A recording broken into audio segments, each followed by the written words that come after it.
जय श्री कृष्ण। आप सभी को अधिक मास शुक्ल पक्ष एकादशी की ढेरों शुभकामनाएं।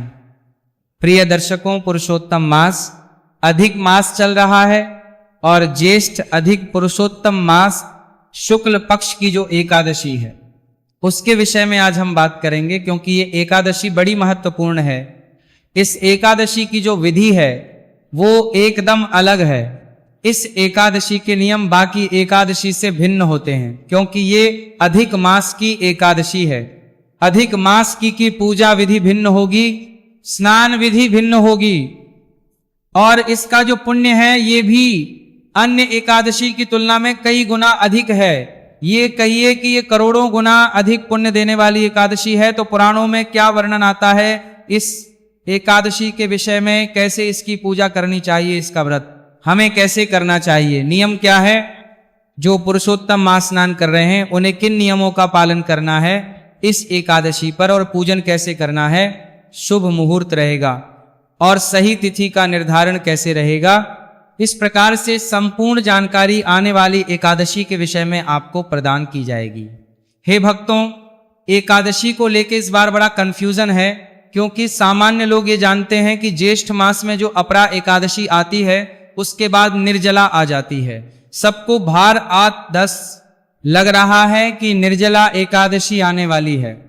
लोग ध्यान नहीं दे रहे हैं कि ये अधिक मास चल रहा है और निर्जला कभी भी अधिक मास में नहीं आती। ये नहीं देखना कि अपरा निकल गई तो किताबों में लिखा है। अपरा के बाद अगली एकादशी जो है 14वीं एकादशी जो आती है वो निर्जला होती है। अगर अधिक मास हो तो ऐसी अवस्था में अगली जो 14वीं एकादशी है वो निर्जला एकादशी नहीं आती। पहले अधिक मास की 2 एकादशियां आएंगी जिनको अलग अलग नामों से जाना जाता है। कुछ लोग पद्मिनी और परमा के नाम से जानते हैं और कुछ लोग इन एकादशियों को कमला और के नाम से जानते हैं। नाम भिन्न हो, लेकिन ये एकादशी जो है अधिक मास की, पुरुषोत्तम मास की एकादशी कही गई है। और आज हम इसी की बात करेंगे। जो आने वाली एकादशी है, कुछ पुराणों में इसका नाम आता है पद्मिनी एकादशी के रूप में और कुछ पुराणों में इसका नाम कमला एकादशी के रूप में आता है। ये एकादशी परम कल्याणकारी है। मैं जानकारी आरंभ करूं उससे पहले आपसे निवेदन है कि वीडियो यदि थोड़ा सा भी उपयोगी लगे तो एक बार लाइक अवश्य कीजिएगा और जितना हो सके शेयर कीजिएगा, जिससे कि अधिक से अधिक लोग इसका लाभ ले सके। क्योंकि अनेकों पुराण पढ़ने के बाद, बड़े रिसर्च के बाद हम ये वीडियो बनाते हैं, अनेकों पुराणों से जानकारी लेके आते हैं। क्योंकि हमारी 4 पीढ़ियां पंडित कर्म में बीती हैं, तो हमारे पास सभी पुराण उपलब्ध है जो आज विरक्ति की कगार पर है। और वहां से हम एक एक जानकारी, महत्वपूर्ण जो नियम होते हैं उनको ढूंढ के आपके लिए लेके आते हैं। तो वीडियो को लाइक करें, शेयर करें और कमेंट बॉक्स में अपनी राय अवश्य बताएं कि आपको हमारा चैनल या हमारे द्वारा दी गई जानकारी कैसी लगती है। और एक बार अवश्य लिखें ओम नमो भगवते वासुदेवाय या जय श्री हरि। आप देखें एस्ट्रो ओम ज्योतिष संस्थान का प्रतिष्ठित यूट्यूब चैनल एस्ट्रो ओम धार्मिक। अगर सभी ज्योतिष शास्त्र और पंचांग पर आधारित व्रत त्योहारों की जानकारियां पाते रहना चाहते हैं तो चैनल को सब्सक्राइब कीजिए और बेल आइकन को प्रेस कीजिए। बात करें पुरुषोत्तम मास की एकादशी की, तो इसको कमला नाम से भी जाना जाता है। पद्म पुराण में वर्णन आता है कि ये कमला नाम से कही गई है। वही कुछ पुराणों में इसे पद्मिनी के नाम से भी कहा जाता है। इस एकादशी के बारे में भगवान श्री कृष्ण कहते हैं कि ये मनोवांछित फल देने वाली है। इस एकादशी का व्रत करने से भगवान नारायण के साथ माता भी अनुकूल होती है, अर्थात उत्तम फल देती है। भगवान श्री कृष्ण कहते हैं कि इस एकादशी का व्रत मनुष्य को यत्न पूर्वक करना चाहिए। इस व्रत को करने से मनुष्य कीर्ति को प्राप्त करता है, यश को प्राप्त करता है और सभी सुख वैभव भोगते हुए अंत को में वैकुंठ को प्राप्त करता है। कीर्ति और यश से अभिप्राय है कि आप अपने जीवन में ऊंची ऊंचाइयों को छूते हैं, आपको मान सम्मान मिलता है और जब आप अपनी आयु कर लेते हैं तो आपको परमधाम की प्राप्ति होती है, भगवान नारायण का धाम प्राप्त होता है। पुराणों में वर्णन आता है जहां भगवान श्री कृष्ण स्वयं कह रहे हैं, हे महाराज युधिष्ठिर, इस एकादशी का पुण्य इतना अधिक है और इसका महत्व में इतना विशाल है कि इसका वर्णन 4 मुख वाले स्वयं ब्रह्मा भी नहीं कर रहे सकते। वो भी इतने समर्थ नहीं है कि इस एकादशी के महत्व में का वर्णन कर इतना अधिक पुण्यदायी है, ये व्रत इतना अधिक पुण्यदायी है। ये एकादशी, प्रिय दर्शकों, इस एकादशी का व्रत आप रूप से कीजिए। एक तो पुरुषोत्तम मास, वैसे ही करोड़ों गुना अधिक पुण्य देने वाला भगवान नारायण का प्रिय मास है। और प्रिय मास के साथ जब भगवान नारायण की प्रिय तिथि भी आ जाए तो उस व्रत को कभी भी मनुष्य को नहीं छोड़ना चाहिए। पुराण कहते हैं कि चाहे शुक्ल पक्ष की एकादशी हो चाहे कृष्ण पक्ष की, दोनों ही एकादशी मनुष्य को सदैव करनी चाहिए। अब मैं आपको इस एकादशी के नियमों के बारे में बताता हूं कि कैसे हमें इस एकादशी का व्रत करना चाहिए। इसके नियम क्या है?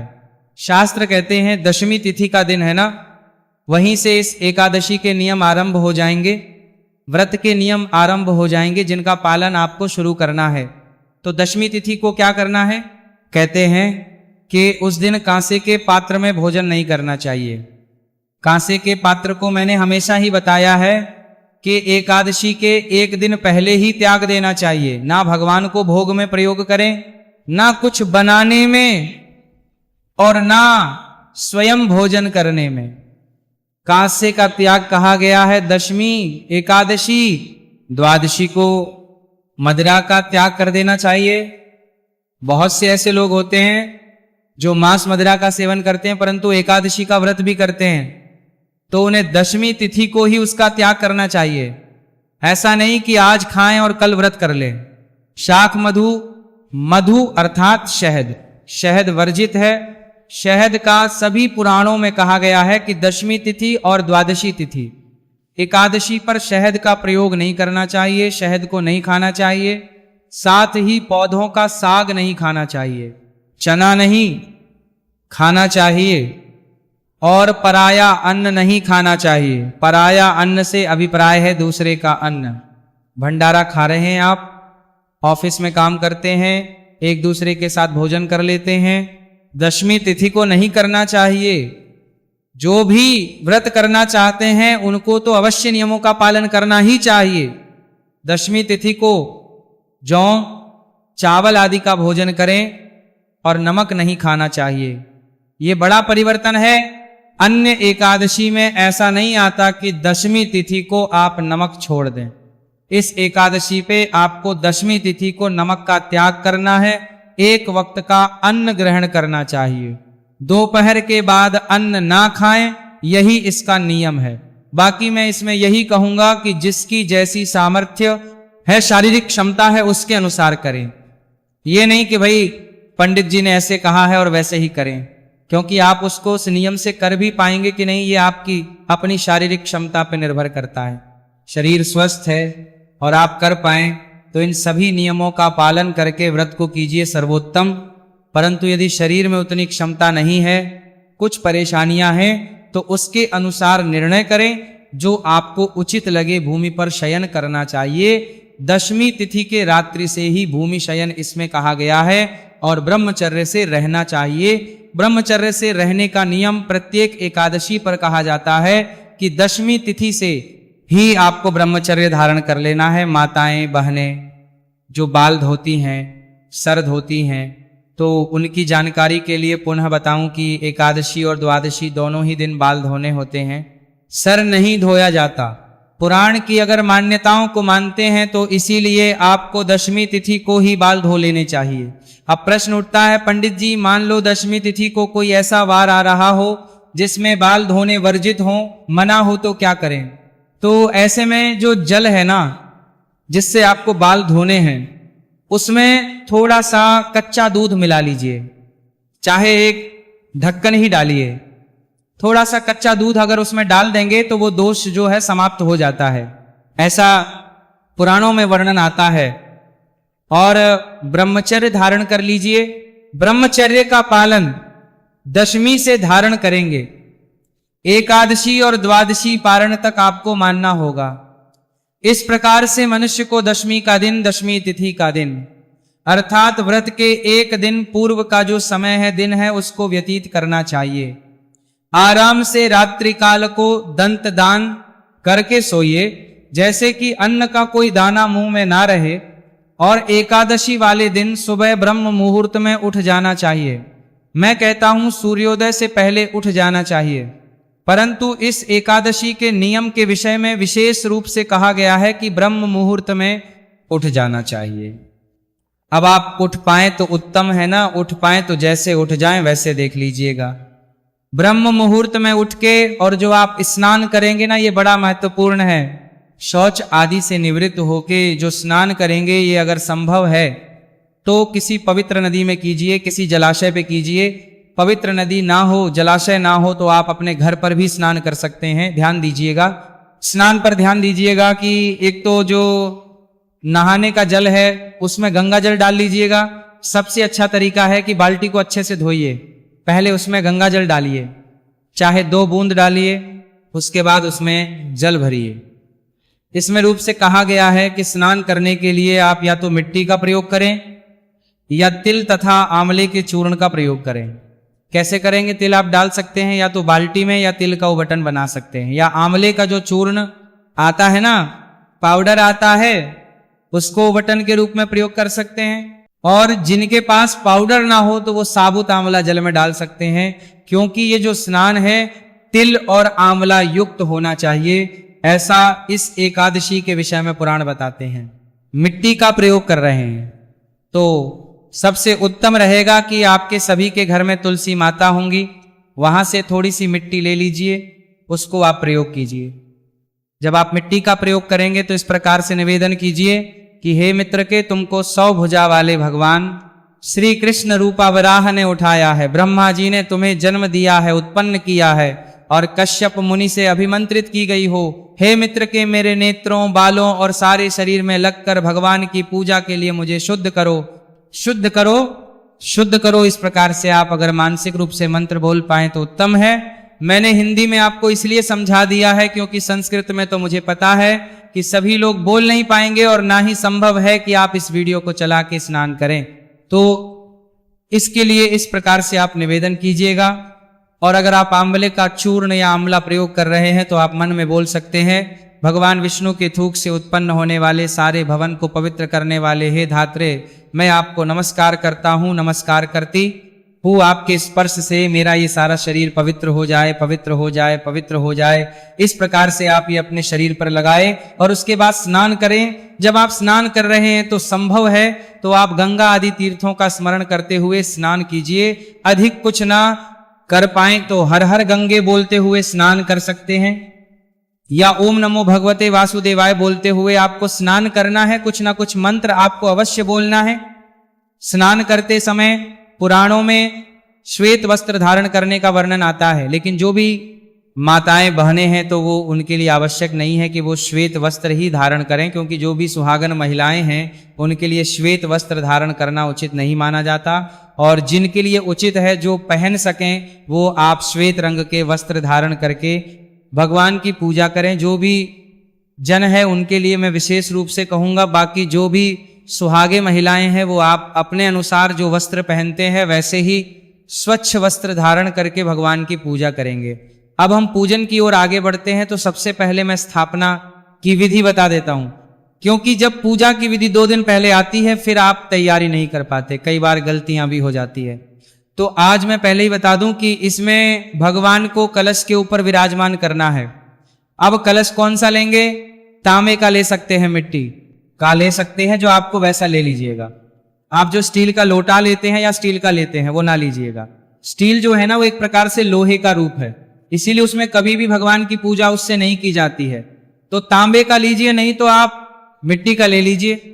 पर अभी बता दूं कि बाद में ये अंत में पारण के बाद ब्राह्मण को दिया जाएगा, तो उसी अनुसार कलश स्थापित कीजिए। क्योंकि अभी एक एकादशी पर जब कलश स्थापित करना था उसके बाद बड़ी परेशानी हुई लोगों को, क्योंकि उन्होंने घर के पहले के रखे हुए कलश जो है प्रयोग कर लिए। अब ब्राह्मण को कैसे दे पुराने कलश? तो इसीलिए मिट्टी का ले लीजिएगा, उत्तम है। और तांबे का हो तो तांबे का लीजिएगा। उस पर भगवान नारायण की मूर्ति की स्थापना करनी है। पुराणों में तो सोने और चांदी की मूर्ति का वर्णन आता है, आप अपने अनुसार जो आपके पास है वहां प्रतिमा या तस्वीर भगवान की स्थापित करने के लिए लीजिएगा। इसके अतिरिक्त रोली, मौली, पान, सुपारी, लौंग, इलायची, धूप, दीप, नैवेद्य, पुष्प, चित्र, जनेऊ, पंचामृत लिए कच्चा दूध, दही, घी, शक्कर और गंगा जल, ये सामग्री है जो आपने लाके रखनी है। इसमें एक विशेष जानकारी दूं कि इस एकादशी में 4 प्रहर की पूजा भी कही गई है। कुछ पुराणों में वर्णन आता है जहां 4 प्रहर की पूजा कही गई है। अगर आप कहेंगे कि आपको पूरे 4 प्रहर की पूजा करनी है तो मुझे कमेंट बॉक्स में लिख के बताइएगा या व्हाट्सएप के माध्यम से बताइएगा। मैं अवश्य ही 4 प्रहर की जो अलग अलग पूजा है ना, क्योंकि हर एक पूजा में अलग अलग वस्तुएं अर्पित करनी है, उसके अलग से एक वीडियो बना दूंगा। तो सुबह स्नान आदि से निवृत्त होकर जो विधि बताई है उसके बाद आप भगवान को स्थापित कीजिए। जो आपका पूजा स्थल है वहां पर कलश को स्थापित करेंगे। कलश के नीचे आप जौ या गेहूं जो भी आपके पास हो ना वहां रख सकते हैं। चौकी है तो चौकी विराजमान कीजिए। चौकी पर पीला वस्त्र बिछाइए, उस पर कलश को विराजमान करेंगे। कलश को विराजमान करने से पहले उस पर मैंने आपको बताया या तो जौ रख लीजिए, गेहूं रख लीजिए, जो भी अनाज है उसके ऊपर कलश को रखिएगा। कलश में पहले थोड़ा सा गंगा जल रखिए, डालिए, उसके बाद उसमें शुद्ध तेल भरिए, पंच पल्लव उस पे लगाइए, पूर्ण पात्र लगाइए और पूर्ण पात्र के ऊपर भगवान की तस्वीर या प्रतिमा जो भी आपके पास है उनको विराजमान कीजिए और उनके सामने चौकी पर ही दीपक रखेंगे। घी का दिया जला रहे हैं तो सीधे हाथ की ओर, तेल का दिया जला रहे हैं तो उल्टे हाथ की ओर। इस प्रकार से आपने स्थापना कर लेनी है। फिर जो पूजा करनी है इसके लिए मैं पूजा विधि का वीडियो बताऊंगा। इसकी पूजा विधि अन्य एकादशी से भिन्न रहेगी, इसीलिए ध्यान दीजिएगा। ये महत्वपूर्ण एकादशी है, सामान्य एकादशी नहीं है, इसीलिए चीजें इसमें अलग हैं। तो जुड़ जाइए हमारे, अभी और जानकारियां दूं। उससे पहले महत्वपूर्ण जानकारी यह है कि एक तो चैनल पर नए हैं तो सब्सक्राइब कीजिएगा। तो पूजन करेंगे, पूजन करने के बाद के जो नियम है उनके बारे में मैं आपको बता देता हूं। पूजा विधि मैंने आपको बताया, अलग से वीडियो बना के मैं आपको बता ही दूंगा। पूजा करने के बाद कथा सुनेंगे, कथा सुन के विष्णु सहस्त्र नाम का श्रवण करेंगे और फिर आरती करेंगे। इस एकादशी की 2 कथाएं वर्णित है प्रिय दर्शकों, इसीलिए मैं दोनों ही कथाएं आपको सुनाऊंगा। एक जिसमें पद्मिनी के नाम से वर्णन आता है और एक जिसमें कमला एकादशी के नाम से वर्णन आता है। मैं दोनों एकादशियां की दोनों जो कथाएं हैं इसी एकादशी की वो आपके लिए लेके आऊंगा। तो एकादशी की 2 कथाएं होंगी, उस पर ध्यान दीजिएगा। साथ में विष्णु सहस्त्र नाम और फिर हम आरती करेंगे। आपकी सुविधा के लिए ये सारी चीजें एक ही वीडियो में मैं लगा देता हूं। नियमानुसार दिन को व्यतीत कीजिए। इस दिन आपको शांतचित रहते हुए दिन को व्यतीत करना है। किसी से बैर भाव नहीं रखना और किसी के प्रतिक्रोध नहीं करना, शत्रुता नहीं रखना, स्त्री का स्पर्श नहीं करना, गुरु की निंदा नहीं करनी और भगवान के चरणों में चित्त को लगाते हुए सायंकाल को कीर्तन करना है। जो नाच गा के कीर्तन कर सकते हैं वो नाच गा के कीर्तन करें। जिनके यहाँ कीर्तन नहीं होते उनके लिए मैं एक वीडियो बनाता हूं जिसमें कीर्तन का पुण्य देने वाले सभी स्तोत्र और पाठ होते हैं, क्योंकि भगवान नारायण कहते हैं कि जो नाच गा के कीर्तन ना कर सके वो इन स्तोत्र पाठ को कीर्तन का लाभ ले। तो आप उसको सुनिएगा और वहां से कीर्तन का लाभ लीजिएगा, कीर्तन का पुण्य प्राप्त कीजिएगा। इस एकादशी व्रत को निर्जल रह के और निराहार रह के किया जाना चाहिए। अब ये आपके ऊपर है, अगर आप निर्जल रह के और निराहार रह के कर सकते हैं तो ऐसे करिए, अन्यथा आप जल पी के और फल खा के इस एकादशी को कर सकते हैं। और तीसरी विधि ये है कि जैसे आप अन्य सामान्य एकादशी को करते हैं वैसे कर सकते हैं। एकादशी में जितना हम कठोर करते हैं उतना अधिक पुण्य हमें प्राप्त होता है, ऐसा पुराण बताते हैं। रात्रि काल को 4 प्रहर की अलग अलग पूजा कही गई है, तो मैं आपको अलग से उसके विषय में जानकारी प्रदान करूंगा। अगले दिन सूर्योदय से पहले उठना चाहिए। जो लोग शयन कर रहे हैं उनको रात्रि जागरण इसमें परम कल्याणकारी है। जो पूरी रात्रि जाग सके बहुत उत्तम है, और जो ना जाग पाए तो 2 बजे तक तो आप जागरण कीजिए और अगले दिन सूर्योदय से पहले उठिए। उठने के बाद स्नान आदि कीजिए, स्वच्छ वस्त्र धारण कीजिए, भगवान नारायण की पूजा कीजिए। इस दिन पूजन आप दूध से करेंगे, इसके अलग से एक वीडियो बनाऊंगा। क्योंकि इसका पारण भी अन्य एकादशी से अलग है। कैसे पूजन करना है, कैसे घड़ा ब्राह्मण को देना है, क्या विधि नियम है, उसकी जानकारी पारण के वीडियो में आपको प्रदान की जाएगी। और पूजन आदि करने के बाद, ब्राह्मण को दान दक्षिणा आदि देने के बाद फिर आपको इसका पारण करना है। अब संपूर्ण जानकारी पारण की मैंने बताया, अगली वीडियो में पारण के विषय में बताऊंगा। अब मैं बात करता हूं कि ये एकादशी है कब और व्रत आपको करना कब है और मुहूर्त क्या रहेगा पूजा के लिए।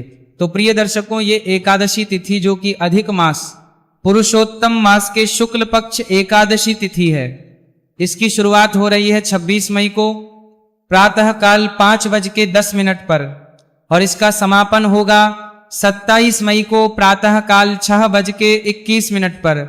ऐसे में हो सकता है कि बहुत से लोग 26 को व्रत करें, पर 27 को इसका उत्तम व्रत है, क्योंकि पद्म पुराण में वर्णन आता है कि यदि यह एकादशी इस प्रकार से हो कि जब एक ही दिन एकादशी भी मिल जाए, द्वादशी भी मिल जाए और इसका पारण त्रयोदशी में हो जाए, तो ये कई करोड़ गुना पुण्य को बढ़ा देता है। ये योग और संयोग साधारण नहीं है, विशेष संयोग है और इस वर्ष आपको मिल भी रहा है। इसीलिए 27 मई को व्रत किया जाएगा, एकादशी का श्रेष्ठ व्रत रहेगा। 27 मई को चावल न खाने का नियम 26 मई को भी पालन करना है और 27 मई को भी दोनों दिन चावल नहीं खाने हैं, दोनों दिन तुलसी पत्र भी नहीं तोड़े जाएंगे। बाकी जानकारी हम आगे की आने वाली वीडियो पर आपको प्रदान करूंगा। पारण 28 मई को करेंगे सूर्योदय के बाद।